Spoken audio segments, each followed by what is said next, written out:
nak beralih sikit pada isu politik tu saya.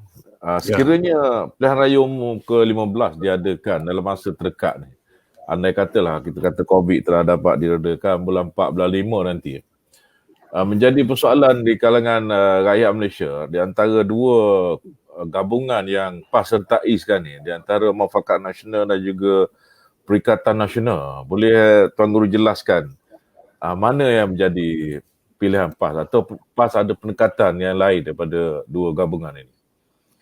Kita memastikan dua-dua gabungan ini bersatu.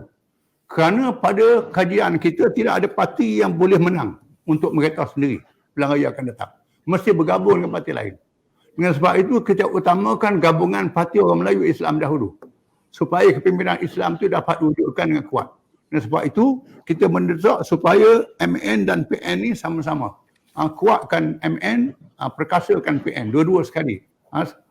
Supaya kepimpinan Melayu Islam itu dapat bersatu dalam masa yang sama melibatkan masyarakat majmuk. Kalau orang Melayu berpecah, menyebabkan berlaku sekali lagi suasana dominasi bukan Islam yang tak salah dengan penduduk yang dominasi orang Islam. Akan berlaku kekeliruan. Kita melihat di dalam dunia sebagai contohnya tak tahan lama di Fiji. Di Fiji bila kaum pendatang yang memimpin negara kerana dia pandai pilihan raya dia menang, tak tahan lama.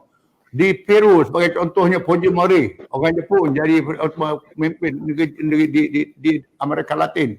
Alam mana dia tahan, tak tahan.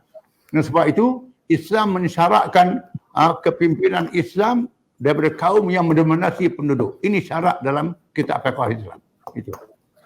Baik, bagi Prof. Datuk Radwan mungkin nak mencelah sikit berkenaan dengan semangat orang UMNO dengan bersatu ni mungkin masalah. Dia tidak boleh terima. Okey. Ya, pertama sekali, ini perkara yang saya anggap sangat strategik kepada politik negara, Tok Guru ya. Kalau umpamanya kita amat menyedari bahawa ketiga-tiga parti politik ini perlu disatukan, ya, dan jangan biarkan perkara-perkara operasional yang kecil-kecil ni mengganggu matlamat utama untuk nak menyatukan ketiga-tiga ni. Apa agaknya formula yang benar-benar boleh menyatukan ini? Sebab saya nampak dah sedikit bercelaru dan hilang fokus kepada benar-benar nak wujudkan kesatuan ketiga-tiga ini. So kalau umpamanya serius, kita panggil balik berunding, mesti ada formula. Saya rasa tidak ada perkara yang tidak boleh kita selesaikan.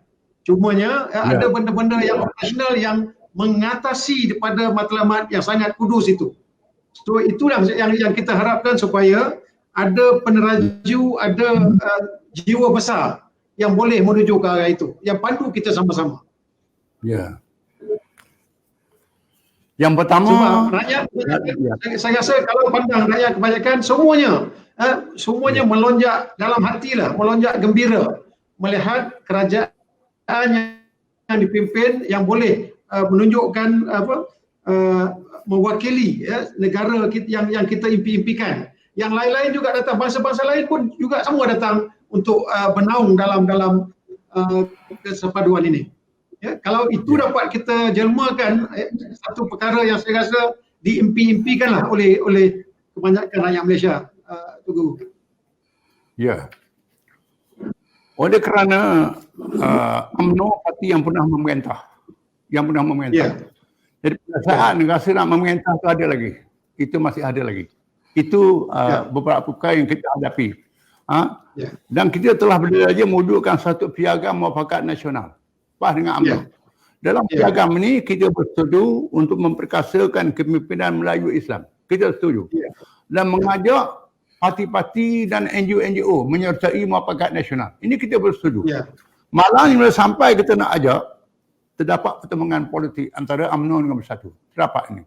Walau bagaimanapun, alhamdulillah majoriti pimpinan UMNO positif. Majoriti pimpinan UMNO. Cuma bagaimana kita nak selesaikan negatif ini? InsyaAllah menjelang Raya 15 kita akan dapat atasi masalah ini insyaAllah. So kita sedikit sebanyak memandang Tok Guru sebagai pemain utama, peneraju kepada muafakat ini, Tok Guru, ya. So kita tak boleh nak jemu ataupun give up apabila sekali cuba mungkin tak berjaya, kita tak boleh putus asa ya untuk nak terus jadikan ini sebagai satu realiti yang benar-benar menjelang PRU15 nanti. Ya, Sebenarnya saya Kita punya bermain harapan. pemain berpasukan. Kita pemain berpasukan. Kalau saya seorang bawa bola, letih tak sampai ke gol. Ya. Dengan sebab itu mesti dipasing-pasing. Yang pemain berpasukan. Kita buat pasukan. Ya, ya. Pemain. Ya, ya, Walaupun ya. orang nampak Ya. saya pemain utama. Tapi Tetapi pemain utama seorang tak boleh. Mesti berpasukan. Alhamdulillah dalam UMNO ada pasukan kita. Dalam Bersatu ada Ya. pasukan kita. Yang pasukan. Jadi kita manfaatkan pasukan ini. Mungkin dalam masa yang dekat ini kalau ada yang tak boleh nak berjalan itulah kita tukar pemain itu. Kita pulang parti masing-masing tukar pemain dia. Ya. ya. Okey, insya-Allah. Ya. baik, Sebab saya rasa nampaknya antara PAS dengan UMNO tak ada masalah.